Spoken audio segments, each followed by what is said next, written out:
দুরুদের ভিতরে দুনিয়া আখেরাত পুরাটা ঢুকানো রাখা আছে। এই জন্যই তো এক সাহাবী বলছিলেন, ইয়া রাসূলুল্লাহ কতটুক দুরুদ পড়বো? বলে তুমি সিদ্ধান্ত নাও। 4 ভাগের 1 ভাগ, দিনের 4 ভাগের 1 ভাগ। এখনো হয় নাই। অর্ধেক, এখনো হয় নাই। 3 ভাগ, এখনো হয় নাই। তাইলে 24 ঘন্টায় আমি দুরুদে কাটায় দিব। বলছে তাইলে হয়েছে, এখন হয়েছে। এখন যদি আপনি প্রশ্ন করেন দুরুদে সব কাটায় দিব, বাকিগুলা কি হবে? আল্লাহ রাসূল এটাও বলছে, তুমি যদি আমার দুরুদের ভিতরে সব কাটায় দাও তো বাকি সব কিছু করা ব্যতীত তোমার মিলবে। সব প্রয়োজন তোমার এটা দিয়েই মিটবে। দুরুদে যে কি রাখা আছে আমরা জানি না। যদি কিছু রাখা না থাকতো তাহলে আল্লাহ এটা কোনোদিন বলতো না যে আমি বন্ধুর দুরুদ বন্ধ হইতে দিব না, আমি পড়তে থাকবো। ফেরেশতাদেরকে বলতেন না তোমরাও পড়ো, আমাদেরকেও বলতেন না তোমরাও পড়ো। যদিও আমি প্রশ্ন উঠায় দিছি যে আমরা তো একদিন শেষ হয়ে যাব, দুরুদ কি শেষ? তো বলছে ফেরেশতা পড়বে। আরে ফেরেশতাও তো একদিন শেষ হয়ে যাবে, কারণ আপনি লেখা রাখছেন ইন্নী কাতাবতুল মাউতা আলা মান তাহতা আরশি। আরশের উপরে তো কোনো ফেরেশতা নাই, আরশের উপরে তো আপনি একা, আপনি বিরাজমান। ফেরেশতাও তো শেষ হয়ে যাবে, মৃত্যু এদের জন্য অবধারিত। তা আল্লাহ বলে পড়তে ছিলাম, পড়তে আসি, পড়তে থাকবো। আমার বন্ধুর দুরুদ এক মুহূর্তের জন্য বন্ধ হইতে দিব না। কত বড় মর্যাদা! আর যার কারণে সব পাইলেন, আর আপনি আর আমি দুরুদ পড়ি না। একটু চিন্তা করেন না, তাইলে ওই কথা সত্য হবে না কেন যেটা আমি প্রথমে বলছিলাম, যে মুহাম্মদুর রাসূলুল্লাহ সাল্লাল্লাহু আলাইহি ওয়াসাল্লামের নাম শুনলো আর দুরুদ পড়লো না, সে ভাবতে পারে যে আমার নামটা হতভাগাদের লিস্টিতে লেখা, ধ্বংসপ্রাপ্তদের লিস্টিতে লেখা, আর সিল মারা ধ্বংসপ্রাপ্ত। এই জন্য উচিত মেরে দোস্ত, উচিত উচিত শুধু একদল দিয়া তো হবে না। এটা উম্মত যতক্ষণ পর্যন্ত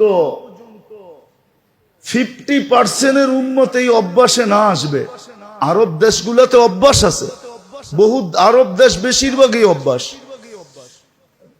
ওরা দেখবেন কথায় কথায় একজন আরেকজনকে বলবে সল্লু আলান নবী, আল্লাহ রসুলের উপরে দুরুদ পড়ো। আপনার লোকে একটু কাটাকাটি হয়ে গেছে, উচ্চ আওয়াজ হয়ে গেছে, বলবে সল্লু আলান নবী, নবীর উপরে দুরুদ পড়ো।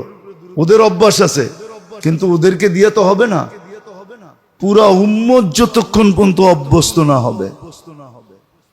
আজকে আল্লাহ যে আমাদের উপরে নারাজ, আমি তো মনে করি শুধু এই কারণে নারাজ যে নবীর মূল্যায়ন নাই, মুহাম্মদুর রাসূলুল্লাহ সাল্লাল্লাহু আলাইহি ওয়াসাল্লামের মূল্যায়ন আমাদের কাছে নাই, ওনার আদর্শের মূল্যায়ন নাই, ওনার জাতেরও মূল্যায়ন নাই আমাদের কাছে, ওনার আদর্শেরও মূল্যায়ন নাই। সত্য এটাই। ঘরের মানুষ যখন দেখতে না পারে তো বাইরের মানুষও দেখতে পারে না। আজকে আপনি বলবেন আল্লাহর রসুল সম্বন্ধে মানুষ যখন লেখে, বিজাতিরা, ওরা লেখার সুযোগ পাইছে কেন? ওরা দেখে যদি এতই বড় কিছু হইতো তাহলে তো মুসলমানই মানতো। ওরা তো ওদের নবীকে মানে না, বিয়েতে মানে না, শাদিতে মানে না। ওনার আদর্শ তো ওদের কাছেই ঘৃণিত। নাইলে যুবক নেটে দেখে চুল কাটে কেন? মা বোনরা পর্দা ছেঁড়া ঘুরে কেন? ও পর্দা ছাড়লো কেন? পর্দা ছেঁড়া কি ওর দাম বাড়ছে? না দাম বাড়ছে? দাম বাড়ছে? শব্দটা তো বলা যাইব না। দাম বাড়লো বাড়ছে, দাম বাড়লো বাড়ছে। কাদের কাছে? কার কাছে? শব্দটা আপনারাই বলেন, আমার বলার সুযোগ নাই। এটা দুনিয়া বোঝে, ওর মতোই আরেকটার কাছে দাম বাড়ছে, ওর মতোই কি, ওর মতোই আরেকটা ছাড়ার রশিবিহীন মানুষের কাছে দাম বাড়ছে। কি রশিবিহীন? আসলে যারা মানুষ, ওদের কাছে দাম বাড়ে নাই। ওদের কাছে দাম যদি বাড়তো, তাহলে তো ও সবকিছু বিলীন করে দিয়া সাজায়া ঘরে রাখতো, যে তুই ঘরের জিনিস ঘরে সাইজা থাক, তাহলে তো গায়রত থাকতো, আত্মমর্যাদা থাকতো। আত্মমর্যাদা তো নাই। তো যেটা বুঝাইতেছিলাম যে আল্লাহর রাসূল তো আমাদের কাছেই আজকে অবহেলিত। আপনি সুখে থাকবেন কি করে? বাইচা গেছেন শুধু, ডিটে সিগনেচার হয়ে গেছে, আল্লাহর রাসূলের সাথে অঙ্গীকার হয়ে গেছে আল্লাহ, যে আপনার উম্মতকে আমি সমূলে ধ্বংস করব না। শুধু এই কারণে বেঁচে গেছি, এই কারণে, নাইলে বাঁচার ছিলাম না, বহুত আগে ধ্বংস করে দেওয়া উচিত ছিল। আমি তো শুধু দুরুদ দিয়ে দেখাইতেছি, বাকিগুলা দেখাইলাম না। যার কারণে সব পাইছেন, তওবা করেন, জলদি তওবা করি, নাইলে কিন্তু পিটা, এটাতে কোনো সন্দেহ নেই। কেননা এটাও বলা আছে, যদিও আমাদের সমাজে এটা প্রচার প্রসার নাই, এটা আল্লাহ রাসূল বইলা দিছেন, আল্লাহ বইলা দিছেন, ইল্লাম ইয়াতুবু ফানা তাবিবুহুম। নাইলে মনে করেন মুসলমান থেকে, উম্মতে মুহাম্মদী থেকে কোরআন হাদিস ঘাটলে আল্লাহর কাছে প্রিয় আর কাউকে দেখা যায়? হ্যাঁ, কেউ আছে? তাইলে কোরআন হাদিসের আলোকে যাদের হাতে আমরা মার খাইতেছি, ওদের চেয়ে আল্লাহর দুশ্মন কেউ আছে? তো আল্লাহ বন্ধুরে দুশ্মন দিয়ে পিটায় কেমনে? একটু বিবেক দিয়ে ভাবেন। ওদেরকে দিয়ে আমাদেরকে পিটাইতেছে কি করে? এটা কেমন বন্ধুত্ব? একদিকে বলে বন্ধু, আর একদিকে দুশ্মনকে লাগায় দিছে আমাকে সাইজ করতে। তাহলে আল্লাহরে যদি জিগে এটা বন্ধুত্ব কেমন? এটা আবার কোন বন্ধুত্ব? খোলা যাবে না, ইঙ্গিতে বলতেছি, অতীতে দেখা আসছি। এক দেশ আমাদেরকে বিক্রি করে দিছে একজনের কাছে, বিক্রি করে দিয়া ইয়া কইতেছে আমরা তোমার খুব বন্ধু। আরে তুই আমারে বিক্রি করে দিয়া পরে বন্ধুত্ব দেখাস, এটা কেমন বন্ধুত্ব? এটা কেমন বন্ধুত্ব? তুই আমারে বিক্রি করে দিছস।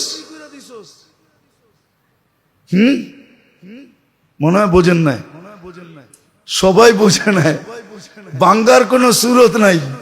বুঝলে বুঝলেন, না বুঝলে না বুঝলেন। আল্লাহ কত জিজ্ঞাসা করি এটা কেমন বন্ধুত্ব? বন্ধুত্ব বলতেছেন আর দুশ্মন দিয়ে আমাদেরকে পিটাইতেছেন। তা আল্লাহ বলে পিটাইতেছি এই জন্য, লিউযিকাহুম বাদাল্লাযী আমিলু লাআল্লাহুম ইয়ারজিউন, যে তোদের বিবেকের পর্দা খোলে আর তোরা ইউটার্ন নেস, ফিরে আসস, ফিরে আসবি। আনা হাবিবুকুম, আমি তোমাদের বন্ধু। তারপরে দেখ তোদের উপরে কেউ আঙ্গুল উঠায় কিনা। আঙ্গুল উঠাইতে দেরি, মান আদালি ওয়ালিয়ান আদানতুহু বিল হারব, তখন আর তোদের লড়তে হবে না, ফেরেশতা আমি পাঠাবো, আবাবিল আমি পাঠাবো, মশা আমি পাঠাবো। আমার সৈনিকের অভাব নাই। জিল্লাহি জুনুদুস সামাওয়াতি ওয়াল আরদ, আকাশ জমিনের সমস্ত সৈনিক আমার, সব আমার কথায় চলে। আমি দিব, আমি পাঠাবো, তোদেরকে লড়তে দিব না। তোরা খালি দর্শক হিসাবে দেখবি। এই জন্য মেরে দোস্ত আসেন, আসেন ফিরি, দুরুদ পড়ি, আল্লাহর রসুলের আদর্শের উপরে চলি। পুরা তো চলতে হবে না, বলেও তো দিছেন সময় হিসাবে, কাল হিসাবে, যুগ হিসাবে কনসিডার করছেন। এই যুগে তো 10% মানলে হবে।